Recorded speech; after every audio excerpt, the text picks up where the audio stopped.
Hey ladies and gents, welcome back. This is going to be part 3 to What If Naruto Was the Dragonborn. So, with that being said, make sure to check out my Discord, I'll leave a link to that in the description below, along with making sure to like and subscribe on this video. Because I'm telling you to, so you guys really don't have an option, because I don't know where I'm trying to go with this, but yeah, just do it, be a nice person, and yeah, do it. So, with that being said, let's just do a brief recap of what actually happened in the last part before getting into the new material of the What If. Because, that's just how it works around here. So, in the last part, the Chunin exams basically happened, and Sasuke didn't end up getting the curse mark, along with Naruto, Sasuke, and Kohaku, the dragon bitch that I mentioned in the first part, I guess you could say. But she had a lot more, interaction with characters in the second part, obviously, but yeah. So they all passed and became Chunin. Obviously Sakura didn't because she lost to Ino and everything like that, but that's not really important right now, is it? So they would actually have, they become Chunin, and Sasuke never leaves the village. He never gets a curse mark, and Hiruzen never dies, so they never go and get Tsunade because, Orochimaru doesn't actually end up attacking the village.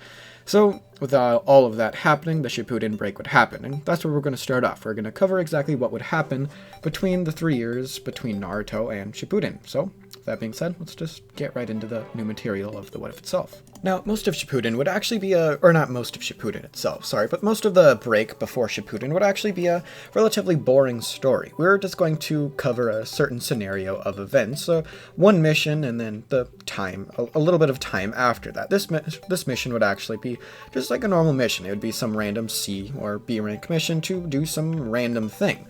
But what actually happens during this mission is the thing that would actually be of interest to other people and everybody else. So they'd leave for this, mission. It would start off per usual, and everybody would be having a relatively easy time because Naruto and Kohaku are both massively above, even Kakashi at this point, with Sasuke being around that level too. He's not as strong as Naruto anymore, but he, if, say, he unlocked, KCM or some shit like that, he would obviously get that boost in order to re-catch up. But Naruto right now is above Sasuke, because Sasuke can't really control the Nine Tails, really to any extent, other than past, the Three Tails, which, he can't really control that well in order to make sure the Four Tails doesn't come out. So, he can't really do that, so Naruto would be above Sasuke at this point. And he's actually around the level, or if not above the level, of somebody like Orochimaru. He's really frickin' strong at this point. So, they'd be going on their mission, and we're actually going to say it's an A-rank mission because of the fact of how, powerful all of the different squad members are, including Kohaku, who is below Naruto still, but she's, we'll say she's at Sasuke's level, and Naruto is obviously at, the top of the, he's the top of the, tier list in terms of the power of the actual people itself. So they'd be beginning this mission, and like I said at the beginning, it is actually going to go relatively normal at first. However, second day into the mission, they're returning back to the actual village itself, and as they're returning overhead, they actually see something. It's a massive dragon flying overhead, obviously, because, come on, the dragons are cool in Naruto. I kind of want him to fight one at this point. So Naruto would look up and hear the massive roar, obviously, of this dragon, and he'd see it, and he's like, oh, that one seems even bigger than the one that fought Orochimaru. And at this point, Kakashi would be looking up at it, and he'd notice, this isn't anywhere near what the frickin' old one, the other dragon was. This one is much more powerful. He tells them to all go hide under, trees and everything like that, and begins explaining the different, basically, concepts of dragons, and how exactly, the different ranking systems of them. The low tier, the mid tier, and the high tier. This dragon is a high tier, and it's the most powerful dragon that we will stumble across, and basically at the very top of the food chain. They're literally stronger than tailed beasts. And Naruto's like, oh damn. And Sasuke would be pretty surprised by this too, hearing of the tails of the basically tailed beasts and how they're like demons. He doesn't think that anything should even be able to be anywhere near them, even comprehensible. Yeah, I don't know what the fuck I'm trying to do. I can't word apparently today. So basically, everybody would be like, they'd be really surprised by this. They're like, how is that even possible?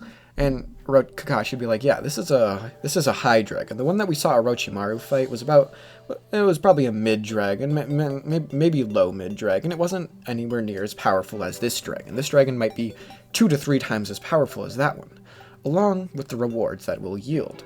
It'll have stronger scales and stronger bones, along with having more of a yield of that because of its larger size. But there's one thing in particular that is actually really special about these types of dragons. And Naruto gets intrigued at this point, and he asks Kakashi what that actually is. What is this special feature that this thing can cause? And Kakashi looks at Naruto now. He's like, this is only a myth, because they only, come up every once in a while. But there's a rumor that somebody with dragon blood, if they actually manage to kill one of these high dragons, it doesn't count with any of the lower level dragons, but if they kill one of these higher ranking dragons, they can absorb some of its power. And Naruto's like, wait, what? How is that even possible? How is that a thing? And Kakashi kind of just explains this, and he basically tells him, he's like, this is nothing more than a legend.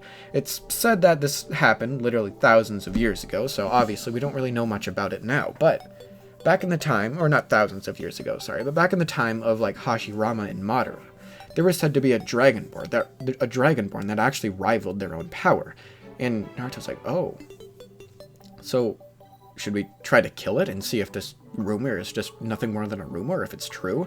Kakashi looks at Naruto. He's like, are you crazy? There's no way we could kill a thing like that. That thing is many times stronger than even Orochimaru. And Naruto looks at Kakashi at this point. He's like, so am I, though. And Kakashi looks at Naruto now. It's just like, but Naruto, that thing will instantly kill any of us except for you. You'd be the only one that could do literally anything. If you get taken down, then we'll have no chance of saving you. You will die if you can't solo it. And Naruto's like, yeah, I know, but I need to test this. I need to figure it out. And Kakashi's like, fine, Naruto, fine. You can do what you want, but just don't die. Try not to die. And Naruto's like, okay, I'll do my best not to die, Kakashi.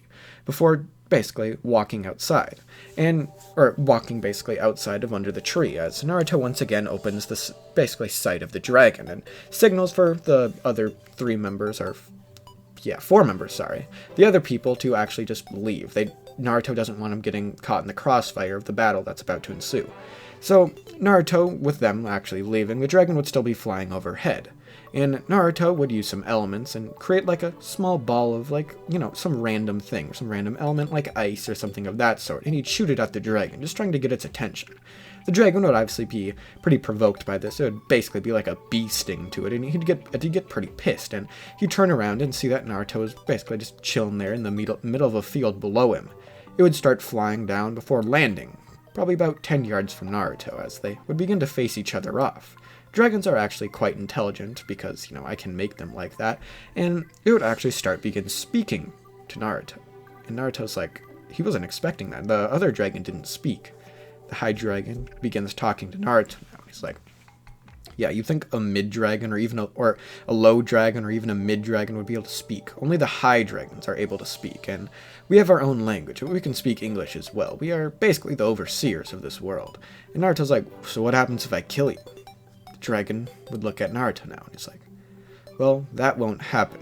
We are the most powerful beings that even exist. Not even the mythical, nine-tailed beast could even take us down. And, it would basically be bragging at this point, thinking that nothing Naruto could do would even do any damage to it.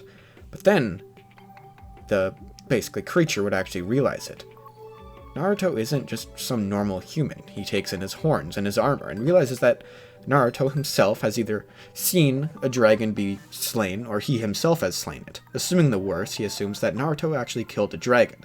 And looking at the size of the armor, which seems to be pretty damaged and eroded at this point because of all the missions Naruto's been on, he realizes that this could have been a while ago, and Naruto could be much stronger than he was when he killed this dragon.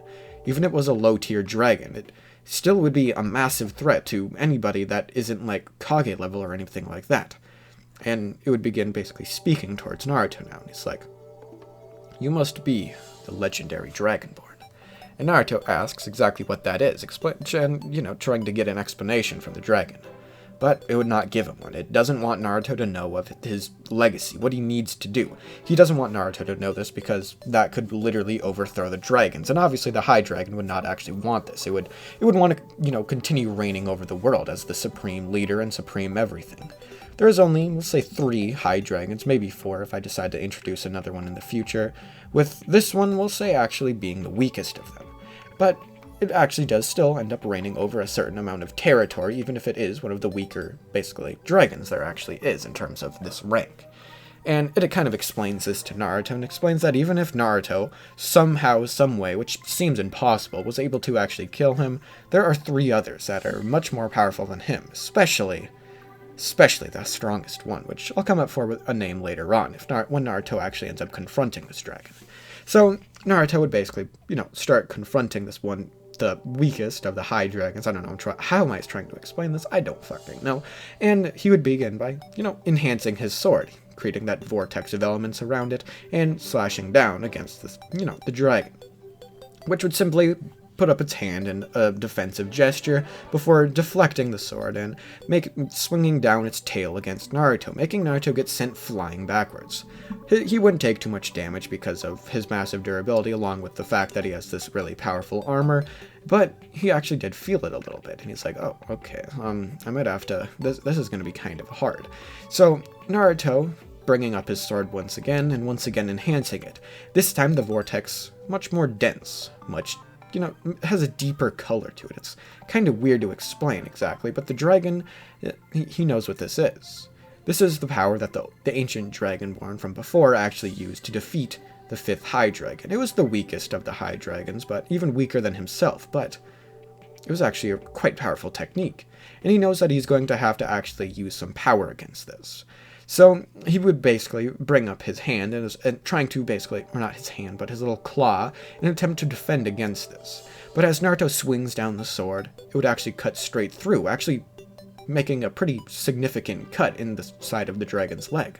And the dragon would realize that this person, is not to be trifled with. It is very powerful, and obviously it would be, because it's a Dragonborn. He realized he should not have underestimated Naruto, and would begin taking this fight completely seriously, once again taking to the skies.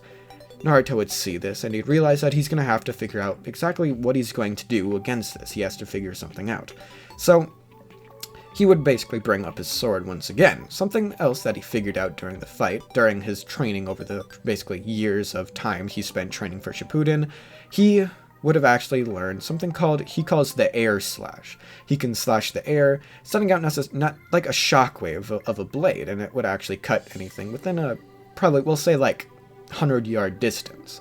Naruto swings his sword towards the basically dragon that's flying through the air, who doesn't notice this slash that's going towards him, and he doesn't, use up to defend himself. He just simply thinks that Naruto is being an idiot, and he's wasting his energy trying to swing his blade through the air.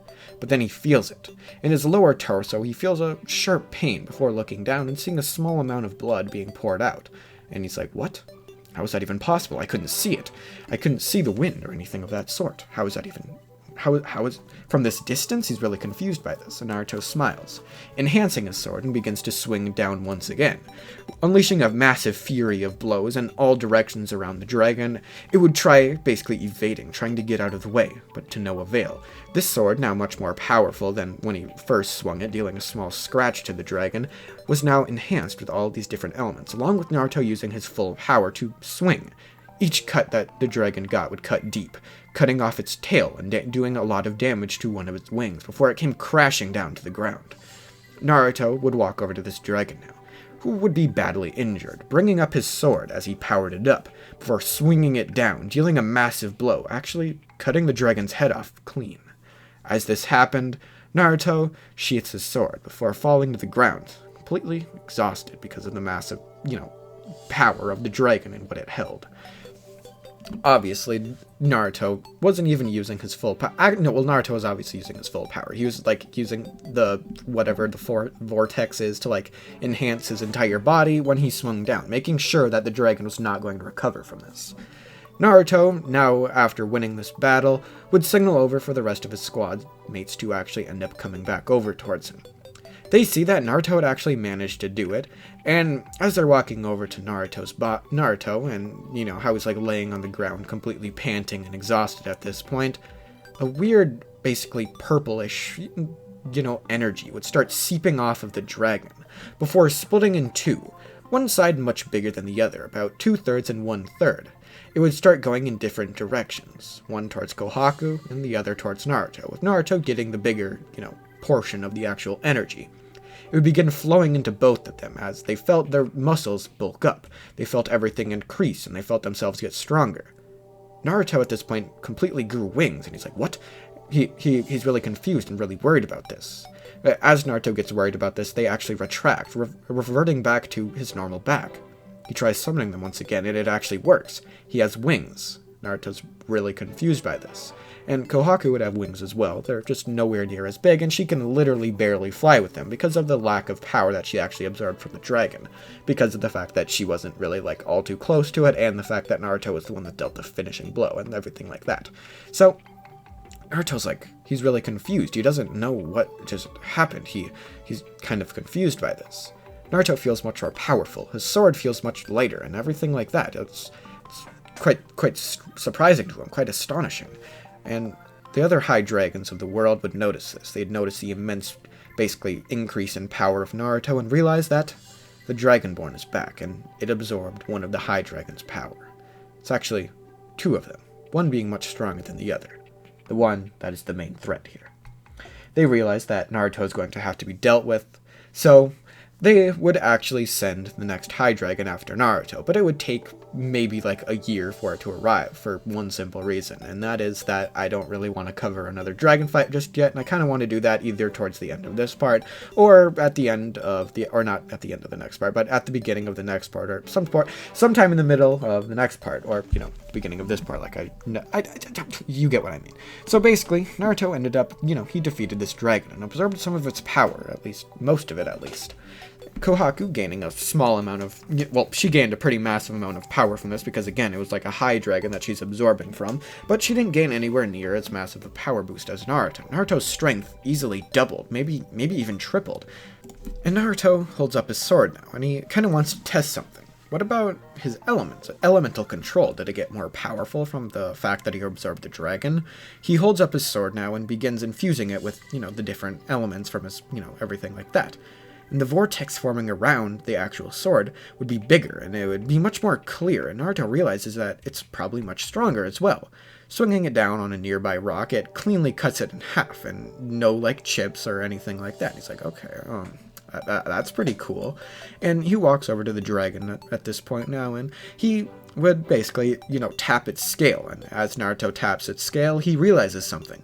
If he hadn't enhanced his sword or anything like that, it simply would have shattered because of the massive amount of power that the actual dragon scales hold. It simply would have just shattered into a million different pieces, and Naruto wouldn't have been able to win.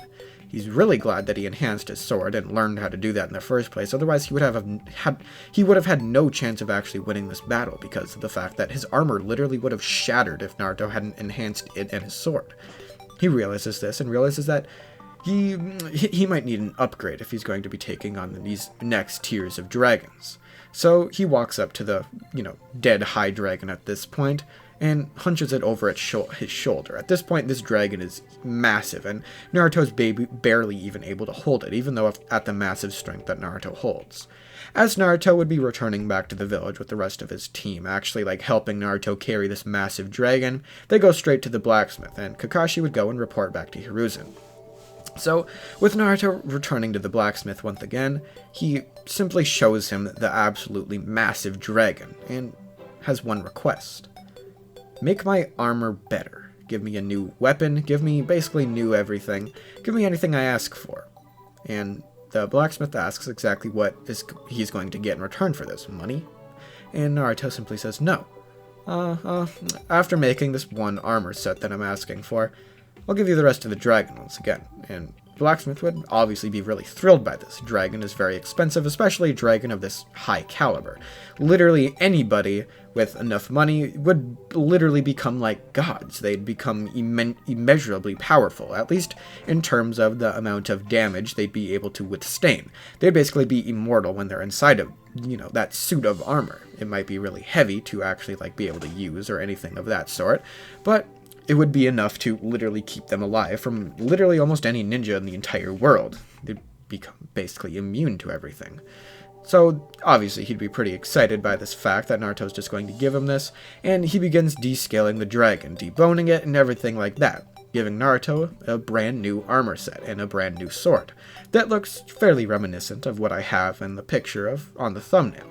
Naruto gets this, and he puts it all on, and as the plate mail, Naruto, he'd be putting it on, and realize it's a lot heavier than the old one he was wearing. He's gonna have to get used to the increase of weight. but he can feel the massive amount of power that's surging through this armor. It seems to already come infused with all these different elements, and he can enhance it even further by using his own. He realizes this and realizes that this is going to be a massive boost to what he actually used to have. Holding up his sword, he realizes that it's also heavier than his old one, along with it having that same property that his actual armor had. It seems to have this natural affinity to all these elements, like somewhat like an enchantment or something of that sort. He'd be pretty excited by this, and he'd be like, okay, this is good. And he wants to go test them, obviously, so he would do so, signaling for Kohaku to follow Naruto. Now, Kohaku would hold up her shield because, she can do that now, and she enhances it with all the different elements, creating that vortex around it, and tells Naruto to swing down at it. Now, she would obviously put it on the ground, not knowing exactly what Naruto's new sword was actually capable of, and Naruto would simply swing down. He wouldn't even be enhancing his sword at this point. It would just be the simple act of swinging down on it. It would still have that enchantment, I guess you could say, that it would have in, like I was saying earlier, but Naruto swings down. And as the sword makes contact with the shield, it would completely cut it clean in half, and Kohaku would be terrified. She'd like, how is that even possible? That shouldn't even be a thing. How are you able to do something like that? And Naruto's like, I don't know. So, Kohaku would be impressed by Naruto's new level of strength and realize that she actually wants that same armor and, different stuff too. And she'd ask Naruto, Naruto'd be like, well, we did make a lot of money, but, I kind of gave the rest of the shit to the blacksmith. It would be kind of hard. And she's like, well, since you killed the thing, he should be able to he should be able to spare a little bit for, at least a sword and a shield, right? And Naruto's like, I'll ask him, but I don't know. And she'd be like, well, at this point, it's right before Shippuden. Everybody's pretty adult-aged. And she'd be like, well, if you do it for me, I'll, and Naruto's like, you'll what? And she's like, never mind. Just go do it, please. And Naruto's like, fine. So he leaves and goes to find the blacksmith. He asks the blacksmith for the simple request. He's like, I need a short sword and a shield made of that dragon that I gave to you, because Kohaku actually wants it. I'm sorry I didn't say this earlier, but please, you can at least spare a few since I gave you that entire dragon. You can make at least 10 armor sets out of it, so that'll just reduce it to 9 7/4, because that's just how that works. The blacksmith would sigh and he'd be like, sure, anything for you. You really helped me out. And I'm massively rich because of you. And Naruto's like, yeah, I guess you're right. So Naruto would actually get the sword and the shield, and he'd give them to Kohaku, who would pick them up and notice the pretty massive increase in weight behind them. But she would simply sheath her sword, and then she'd put this shield on the ground before running forward and giving Naruto a hug. And Naruto wasn't expecting that. He's like, he doesn't know what he should do. He blushes a little bit, and Kohaku would actually back up, blushing too. She would be like, sorry, I didn't, I wasn't thinking before blushing and running away. And Naruto's like, she's a strange one. I don't really know what to do about that. He's kind of concerned by that, but he doesn't really want to have to deal with that, at least just not yet. He's not looking for anything like a romantic relationship. Naruto's not an idiot. He knows what her feelings are after something like that happening, but he doesn't really want to bring it up. He wants to give her time to actually think about it, and for him to think about it as well. He doesn't know what he wants. He doesn't know if he even wants anything. He doesn't know if he wants a relationship. Maybe, for all he knows, he could literally die, the next day. He's a ninja. He's, the Dragonborn, apparently. He learned all these different things from the dragon, and he hasn't actually told anybody that yet, but he knows that the other dragons are going to be coming after him, and that fairly soon. So he knows this, obviously. So he would try not to stay too attached to Kohaku, at least in that regard. They're still friends, obviously, but he doesn't really want to have a serious relationship, at least until the actual dragons are dealt with, and Naruto won't have that massive threat lingering over his head that could possibly kill his family or kill him, leaving his, Kohaku actually alone. Naruto doesn't want something like that to happen, so he basically is just like, okay, I'm not gonna bring it up. If she brings it up, then I'll kind of I'll have to tell her about this whole Dragonborn shit, and then she can decide whether or not she still wants to do anything. So some more time would actually pass by, and the gap between Shippuden and the original Naruto would be over, and Shippuden would actually begin. Yeah, that's right. I just talked about 20 minutes of a 3-year gap of training and doing shit like that. Who has ever done that? I don't think anybody has actually ever done that. Like, think about that. That's a really long time to talk about that. Like, I won't lie about that. So, anyway, with Gaara actually not really completely befriending Naruto at this point, and everybody still having their schemes to try to take over the Leaf Village, Naruto would not go and help Gaara. He would simply get the tailed beast extracted from him, and he would die. Chiyo would not actually end up having to die, along with Kankuro actually being dead, because that's just kind of how that happened. Sakura might have actually still gone and trained, but it would not be with Tsunade, because she never actually returned to the village. So I'd say she went and she trained with Kurenai in terms of like Genjutsu, because she never did that in the original, even though she probably should have. So she was more training in Genjutsu and Genjutsu blocking and everything like that, along with, basically all that kind of different shenanigans and shit. So she wouldn't be as strong as she would be in the original, but she can like use Genjutsu and detect Genjutsu better than what she could in the original, I guess you could say. Sasuke would have trained mostly with Kakashi, because that's just kind of how that goes. That Kakashi's obviously his favorite student and everything like that. So he would actually have gotten a pretty good boost over the Shippuden break, but he doesn't have like the armor increase and the weapon increase, or he doesn't really have a boost the same that Naruto got at this point. So he'd be significantly weaker than Naruto at this point, especially since Naruto got this new upgrade to his armor. So with that, let's just actually cover what exactly would happen next in Shippuden itself, which would actually end up being Hidan and Kakuzu actually doing their thing and like attacking Asuma and everything like that. I'm gonna say that happens per usual. Naruto might be off on some mission or something like that. That's just because I don't really want to change that event all too much. You might actually be wondering, what about the Tenchi Bridge or Tenkaichi Bridge, however the fuck you actually want to pronounce it, that reconnaissance mission? Well, that never actually ends up happening because of the fact that they never go and find Sasori and end up killing him, and he never gives away that information. So with that happening, obviously, Naruto would end up returning to the village eventually, and it's around the same time that he would in the original because, convenience. And he pretty easily kills Kakuzu because Sasuke and the rest of his team would be with him, meaning that they would have a really hard time dealing with Kakuzu, but they still actually did defeat Hidan pretty easily.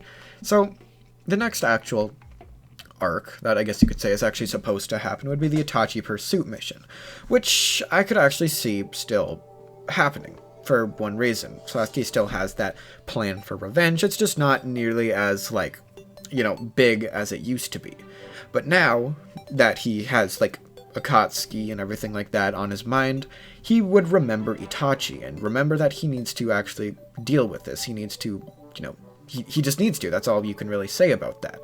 So he would go and he would try finding Itachi. He would eventually, find Itachi, and Itachi would tell Sasuke to meet him at the Uchiha hideout, and that fight would happen per usual, except Sasuke would be stronger than he would be in the original, and he could use, his, tailed beast and everything like that.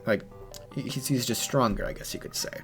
So Itachi still reveals his secrets, and at this point, Sasuke is completely emotionally a complete break at this point.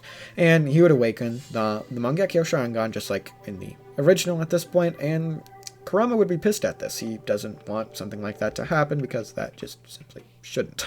So Jiraiya would still end up going to Hiruzen he doesn't really in the original go to Hiruzen, but he ends up going to Hiruzen. He's like, I know where the leader of the Akatsuki is, and I'm going to go and counter him, and there's nothing you can do to stop me. At this point, Naruto's actually gone. He's away from the village, so he can't really help at this point. And Hiruzen's like, no, Jiraiya, don't go, don't do it.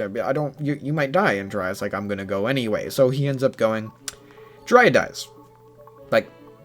Just like in the original. He dies because, he can't do shit against fucking him. So Pain would end up returning to the actual, Leaf Village after defeating and killing frickin' the dude. Jiraiya. So he ends up returning back and he goes to the Leaf Village. At this point, Sasuke is in the Leaf Village and that's exactly who his target is. So he goes and he attacks. Obviously, he would be absolutely no match for somebody of the level of strength of Naruto, and he'd actually be defeated. And nobody really has Sage Mode, so they're not actually able to find the real Nagato. So Nagato is actually able to escape, just losing all of his 6 paths of pain. So next would actually be the 5 Kage Summit. which would actually go relatively smoothly, at least at first, until eventually Obito would actually end up showing up, and he'd be like, so, I kind of want you guys to, I'm just declaring a war, so good luck, have fun, and Sasuke obviously doesn't show up and, like, you know, create a threat or anything like that. It just doesn't happen. So, obviously speaking, Obito would end up recruiting Orochimaru, because Orochimaru is, like, strong, and Orochimaru has, like, the frickin', Edo Tensei of Madara and everything like that. So Obito has to basically go in order to keep up his Tobi facade, or the frickin' Madara facade, to some different people. So he would allow them to join, and the Fourth Great Shinobi World War would actually end up beginning, but that's where we're going to leave this part off. The last part will be most likely the next part, where I'll just cover the Fourth Great World War, and maybe actually this won't be the last part, or next part won't be the last part, because, like, you know, there's still 3 dragons Naruto has to kill, and I don't feel like shoving them all into, like, another one video, so it's like, yeah, that won't really work. So I'll see you guys in my next What If. I'll see you later. Peace out. Bye.